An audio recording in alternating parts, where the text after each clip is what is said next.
Hello बच्चों, कल हम लोगों ने क्लास 7th में सोशल साइंस में फर्स्ट चैप्टर इस्लाम का भारत में आगमन की शुरुआत की थी। कल हमने आप लोगों को ये बताया था कि इस्लाम धर्म की स्थापना अरब में हज़रत मोहम्मद साहब ने की। चलिए आज हम आप लोगों को फिर उसके बारे में थोड़ा सा रिकैप कर देते हैं। हज़रत मोहम्मद साहब का जन्म अरब में 570 ईस्वी में मक्का नामक शहर में हुआ था। इनका कहना था कि ईश्वर एक है और उसको मानने वाले सभी लोग बराबर हैं। उस समय अरब के सभी कबीले आपस में लड़ते रहते थे और अलग अलग धर्मों को, देवी देवताओं को मानते थे। लेकिन धीरे धीरे मोहम्मद साहब की बातें उन्हें भी अच्छी लगने लगी और उन्होंने भी मोहम्मद साहब को मानना शुरू कर दिया। इस्लाम धर्म के मुख्यतः 3 बुनियादी सिद्धांत हैं: समता, समानता और बंधुत्व। इस्लाम के लोग हजरत मोहम्मद को पैगंबर मानते हैं। पैगंबर अर्थात ईश्वर का संदेश देने वाला।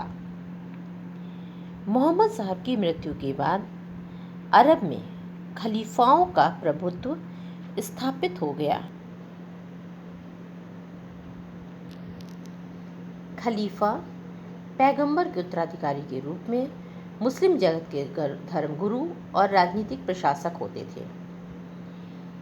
मोहम्मद साहब ने इस्लाम धर्म के मानने वालों के लिए 5 सिद्धांत निश्चित किए। सबसे पहला कलमा अर्थात अल्लाह एक है।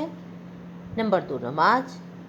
प्रत्येक इस्लाम धर्म मानने वाले को प्रतिदिन 5 बार नमाज पढ़ना चाहिए। रोज़ा, रमज़ान के पवित्र महीने में रोज़ा रखा जाना चाहिए। ज़कात, अपनी उपार्जित आय का 40वां भाग गरीबों की सहायता के लिए देना।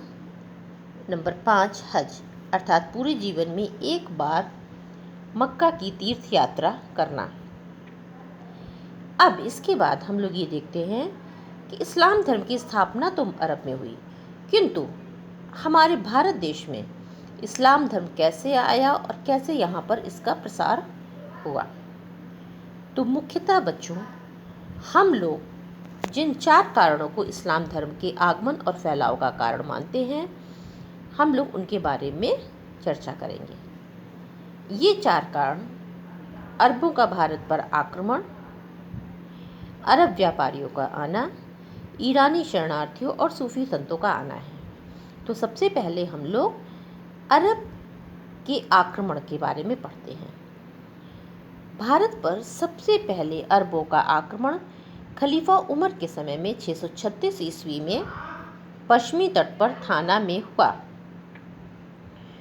और यही वो पहली घटना थी जबकि भारतवासी इस्लाम धर्म के संपर्क में आए। इसके बाद धीमे धीमे अरबों के कई आक्रमण होते रहे और मोहम्मद बिन कासिम ने 712 ईस्वी में सिंध के शासक राजा दाहिर पर आक्रमण किया और राजा दाहिर को उसे पराजित करके सिंध में अरबों का राज स्थापित किया, जिससे कि भारतीय इस्लाम धर्म के संपर्क में आए। दूसरा जो कारण माना जाता है अरब व्यापारियों के आगमन से। तो अरब व्यापारी पश्चिमी तट पर व्यापार के उद्देश्य से आते थे और वहाँ पर वो बंदरगाह पर अपनी बस्तियाँ बनाकर रहते थे। इन बस्तियों को बनाने में, घर बसाने में हमारे भारतीय राजा भी इनकी मदद करते थे, जिसकी वजह से इन व्यापारियों के प्रभाव से आसपास के लोग भी इस्लाम धर्म से परिचित होने लगे। इस्लाम के भारत में फैलाव का एक अन्य कारण ईरानी शरणार्थियों का आना भी है। ईरान देश पर जब तुर्क कबीलों ने आक्रमण किया तो ईरान के लोग भारत आने लगे। ये ईरान से आने वाले लोग मुसलमान होते थे और ये अलग अलग व्यवसाय से जुड़े थे। कोई कारीगर, कोई सैनिक, कोई व्यापारी। इनके संपर्क में आने से लोगों को इस्लाम के बारे में, भारतीयों को जानकारी हुई। इसके अलावा 12वीं से 16वीं शताब्दी के बीच में कई यहाँ पर संत हुए, भक्ति संत, जिनका कि नाम आप लोग पहले भी सुन चुके होंगे।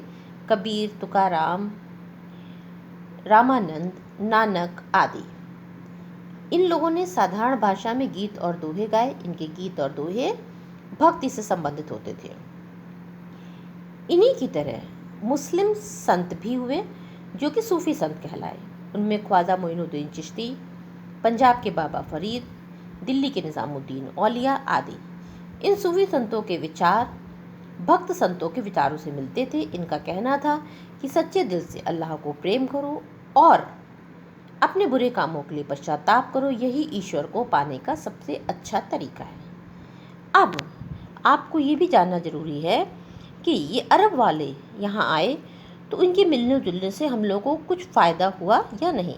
तो बच्चों, जब भी हम किसी दूसरे के संपर्क में आते हैं, मिलते हैं, तो उसकी अच्छी बातों को हम लोग सीखते हैं और वो हमारी अच्छी बातों को सीखता है। इसी प्रकार से जब अरब वाले यहाँ पर आए तो अरब वाले भारतीयों से मिले, तो कुछ चीज़ें भारतीयों ने अरबों से सीखी और कुछ चीज़ें अरब वासियों ने भारतीयों से सीखी, जिनकी की सूची तुम्हारे सामने स्क्रीन पर है। इसके साथ में मैं बताती भी जा रही हूँ।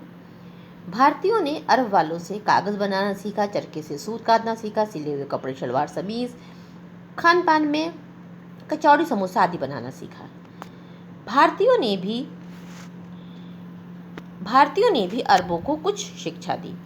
उसमें मुख्य शिक्षा ये थी, इन्होंने हिंदी संख्याओं से अरबिक अंक बनाने सीखे, संख्याओं की गणना करना सीखा, ज्योतिष सीखा, गणित सीखा, शतरंज का खेल सीखा, भारतीय संगीत सीखा और चिकित्सा शास्त्र का ज्ञान इन लोगों ने प्राप्त किया।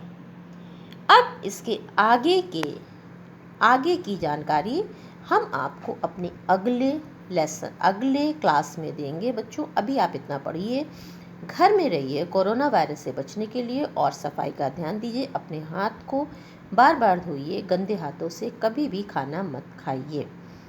Thank you.